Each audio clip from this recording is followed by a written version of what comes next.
Assalamualaikum warahmatullahi wabarakatuh. Bertemu lagi dengan saya, Iman Budiman, dalam mata pelajaran Bahasa Indonesia di kelas 12. Hari ini kita akan membahas mengenai teks cerita atau novel sejarah. Kompetensi dasar yang akan kita capai atau tujuan pembelajaran yang akan kita capai yang pertama yaitu mengidentifikasi informasi yang mencakup orientasi, rangkaian kejadian yang saling berkaitan, komplikasi dan resolusi dalam cerita sejarah lisan atau tulis. Yang kedua, mengonstruksi nilai-nilai dari informasi cerita sejarah dalam sebuah teks eksplanasi. Terus yang ketiga, menganalisis kebahasaan cerita atau novel sejarah. Dan yang keempat adalah menulis cerita sejarah pribadi dengan memerhatikan unsur-unsur kebahasaannya. Yang pertama yang akan saya jelaskan di sini adalah pengertian teks sejarah itu sendiri. Sejarah mengandung tiga pengertian. Yang pertama silsilah atau asal-usul. Terus yang kedua adalah kejadian atau peristiwa yang benar-benar terjadi pada masa lampau. Dan sejarah adalah ilmu pengetahuan dan cerita pelajaran tentang kejadian atau peristiwa yang benar-benar terjadi di masa lampau. Dari pengertian ini kita dapat memahami bahwa teks sejarah itu adalah teks yang berhubungan dengan silsilah atau asal-usul yang benar-benar terjadi atau kejadian atau peristiwa yang benar-benar terjadi pada masa lampau. Dan teks sejarah juga merupakan bisa dikatakan sebagai ilmu pengetahuan dan cerita pelajaran tentang kejadian atau peristiwa yang benar-benar terjadi di masa lampau.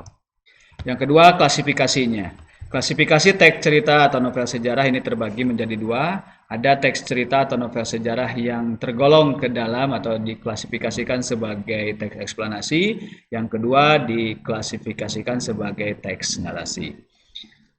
Adapun fungsi dari teks cerita atau novel sejarah itu, yang pertama memberikan kesadaran waktu, terus yang kedua memberikan pelajaran yang baik, lalu yang ketiga memperkokoh rasa kebangsaan atau nasionalisme, yang keempat memberikan ketegasan identitas nasional dan kepribadian bangsa, yang kelima sumber inspirasi, dan yang terakhir sebagai sarana rekreatif. Adapun struktur teks cerita atau novel sejarah ini terbagi menjadi 4 struktur. Artinya cerita atau novel sejarah ini bisa dikatakan terdiri dari 4 poin penting yang harus disampaikan dalam sebuah teks atau cerita sejarah.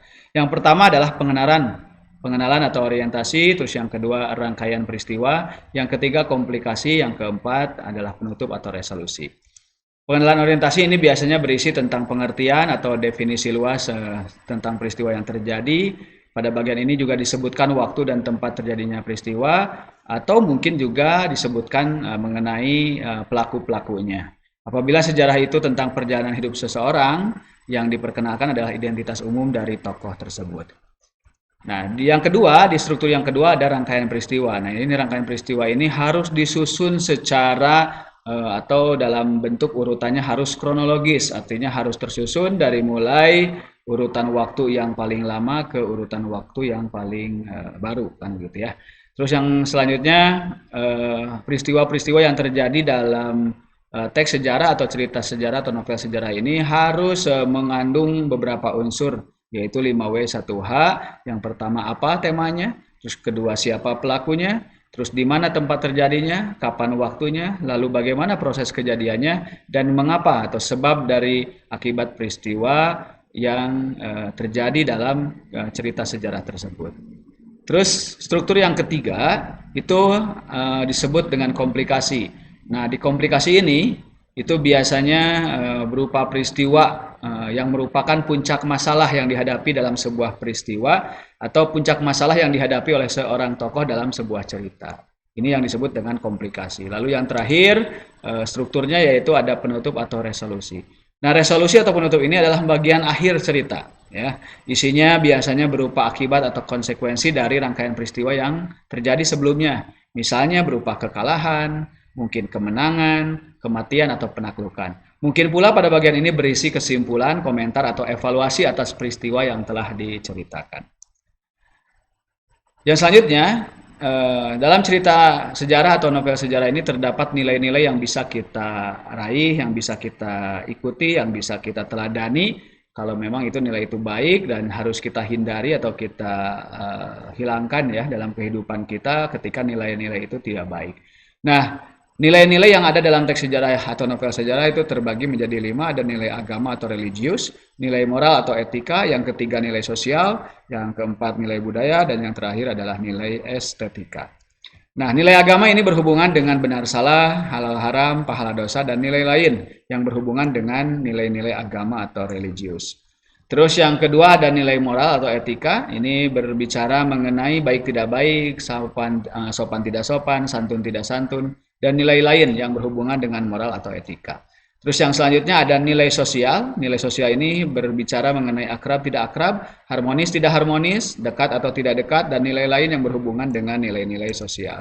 Yang selanjutnya ada nilai budaya. Ini biasa berbicara mengenai biasa tidak biasa, cocok tidak cocok, sesuai tidak sesuai, dan nilai lain yang berhubungan dengan budaya. Terus yang terakhir ada yang disebut dengan nilai estetika. Nah, nilai estetika ini merupakan nilai yang berbicara mengenai bagus tidak bagus, indah tidak indah, estetis tidak estetis, dan nilai lain yang berhubungan dengan estetika. Nah, itulah 5 nilai-nilai yang terdapat atau terkandung dalam teks sejarah atau cerita novel sejarah. Baik, demikian yang bisa saya sampaikan materi untuk pembelajaran hari ini. Saya tutup dengan sebuah kutipan motivasi, orang akan tetap pandai selama dia terus belajar. Apabila dia berhenti belajar karena merasa sudah pandai, mulailah dia bodoh. Ini merupakan quotes atau kutipan motivasi dari Kiai Haji A. Mustafa Bisri. Dan yang terakhir dari Albert Einstein, once you stop learning, you start dying. Tetap semangat, tetap motivasi diri kalian untuk terus mau belajar. Terima kasih. Billahi taufiq wal hidayah. Assalamualaikum warahmatullahi wabarakatuh.